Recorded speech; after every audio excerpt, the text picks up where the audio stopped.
হচ্ছে এই গার্মেন্টস এই অন্তর্বর্তীকালীন সরকারের সময়কালেও কাউসার আহমেদ খান শ্রমিক নেতা তাকে হত্যা করা হয়েছে গুলি করে মিছিল করবার জন্য। এই কাউসার চম্পা সহ যে পাঁচজন সোয়েটার শ্রমিক গার্মেন্টস শ্রমিককে হত্যা করা হয়েছে এই ডক্টর ইউনূস সরকারের আমলে। তাদের অপরাধ কি ছিল? তাদের অপরাধ ছিল তাদের ফ্যাক্টরি বন্ধ হয়ে গেছে, তাদের ফ্যাক্টরি বন্ধ হয়ে গেছে, তাদের মজুরি বকেয়া বেতন কে দেবে, কাহারা দেবে, দায়িত্ব নেওয়ার কেউ নাই। তাই তাদের একমাত্র সম্বল ছিল রাজপথ, এবং সেই রাজপথের লড়াই করে সংগ্রাম করে তারা কিন্তু তাদের জীবনকে উৎসর্গ করেছে।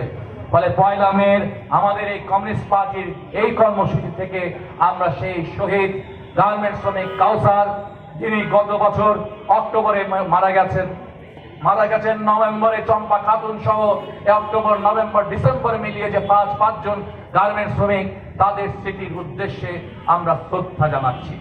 এবং একই সাথে আমরা শ্রমিক ভাইদেরকে বলতে চাই, এলাকার সাধারণ মানুষদেরকে আমরা বলতে চাই, লড়াই করলে মহাপরাক্রমশালীরও পতন ঘটে, যেটা 24 আগস্টে আমরা জনগণ শিক্ষা পেয়েছি।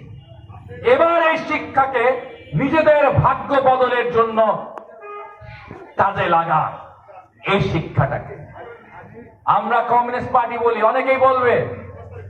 অনেকেই বলে হচ্ছে আগে সংস্কার করতে হবে, আবার কেউ বলে কিসের সংস্কার, দ্রুত নির্বাচন করতে হবে। আমরা কমিউনিস্ট পার্টি বলি, শ্রমিক শ্রেণীর পক্ষ থেকে আমরা যেটা বলি সেটা আবারও আমরা বলতে চাই।